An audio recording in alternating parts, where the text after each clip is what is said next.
Alright, so I'm... Good God almighty. Alright. I'm not a big fan of live albums. I never really have been. There have been a few that I like. Um, just to mention one, just to reference one right here, we have the Rolling Stones' No Security. For a live album, this is pretty good. I don't have this, but it is Pink Floyd, Dark Side of the Moon, but it's live at Wimblebury. I don't fucking know the name of the place. I just listened to it once and I enjoyed it. But there's not a live album that I enjoy as much as this one. And most people my age don't even know what this is. I just turned 18, by the way, just for reference of how old I am. And I've probably been listening to this for years. I don't know how long. This is in really good condition. My previous videos, I've been mostly doing my reviews on some of the CDs in my collection, but I'm finally hopping over, and I'm switching over to a vinyl record. This is what actually got me really into giving live albums a chance. I feel a lot of the time like live albums aren't as good as studio albums, obviously, because they're all just kind of all over the place. Hearing a bunch of people going, well, yeah, you know, drunk and shit like that, it kind of pisses me off when I'm trying to listen to the music. But, here's Joe Cocker, Mad Dogs and Englishmen, right here. This is the first live album that I've actually ever listened to, really. And, it's in really good condition for some reason. The cover is just really good. The records are in really good condition too. Just gonna pull one out. I'm gonna show y'all. Probably could use a cleaning, but they're in pretty decent condition. Not sure what pressing this is. I think this is an older pressing. But, I think my grandfather actually got a bunch of his stuff straight from the manufacturer because he was a DJ. I don't know where this one came from. I don't know how the pressing is on this one. Honky Tonk Women obviously is a Rolling Stones song. They have a cover of that. I was actually talking about Honky Tonk Women in my last review where I reviewed the Rolling Stones' Let It Bleed.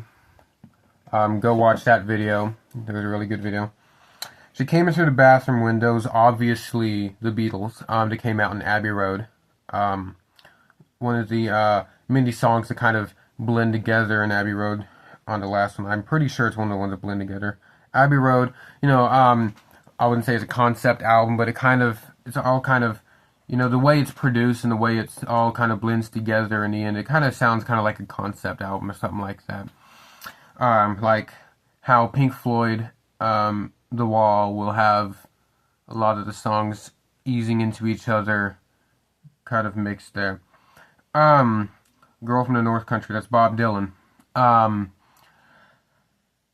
There are quite a few covers. I've Been Loving You for Too Long, that's Otis Redding, you know, stuff like that. The band, Leon Russell on guitar. Good guitarist. I think, might have to fact check me on this, he was with the Amazing Rhythm Aces, I believe. I'm going to look that up right now. Was Leon Russell with the Amazing Rhythm Aces? I believe he was. Howard Russell Smith, June 17, 1949 to July. Amazing Rhythm Aces, yes, I was correct about that. Piano is Chris Stainton. I haven't heard of that. I thought Chris Stapleton for some reason when I first saw that. Bobby Keys is on here. If I'm not mistaken, that guy live streams on TikTok really often. And, or is that Buddy Keys? I don't know. I'm going to look that up. I really don't know. It just sounds familiar, and it doesn't make any sense. Hold on.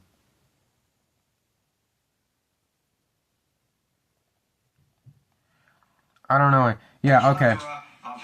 Completely different guy. I'm an imbecile. All right.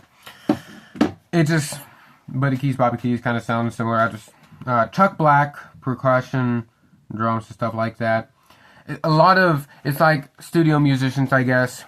It's kind of what is going on now. The inside, we have this kind of wild what I cannot speak. I'm sorry. I apologize for this. A Wild West looking poster kind of like thing.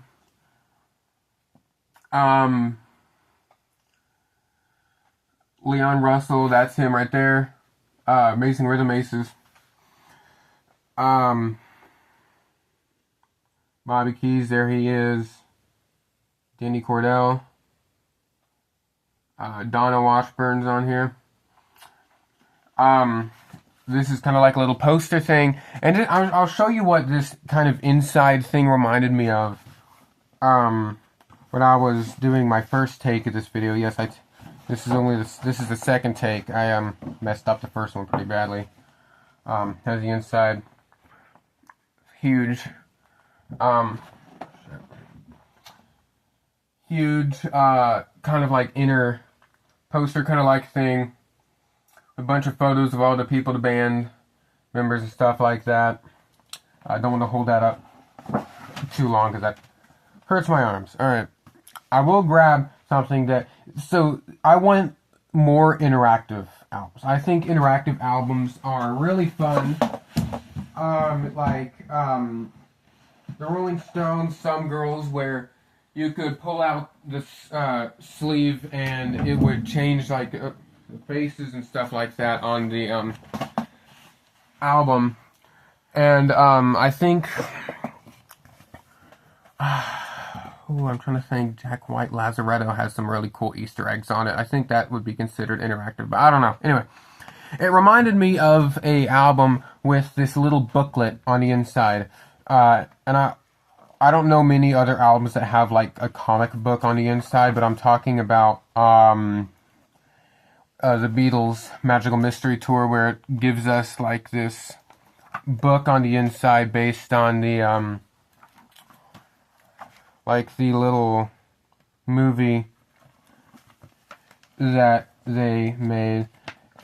Now, this album isn't in as good condition as the Joe Cocker album, but as you can see, we have more wear, stuff like that. The spine is messed up, stuff like that. But I remember reading the little comic thing on the inside, or the little book on the inside when I was a kid, and that was fun. It was always fun to grab this album and listen to it while reading the thing on the inside. But okay, so if you're wanting to get into live albums, if you're wanting to you want to start listening to live albums and you don't know where to start, I would 100% recommend starting with Joe Cocker, Mad Dogs and Englishmen, or, and I'm gonna say this again, the Rolling Stones, No Security.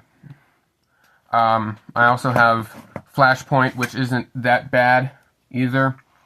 But Mad Dogs and Englishmen is what got me. Mad Dogs and Englishmen is what got me wanting to listen to more live albums. It got me into more live albums. I'm looking into Steely Dan Alive in America, and I'm looking into like just more the Nightfly Live, because I'm a big Steely Dan fan.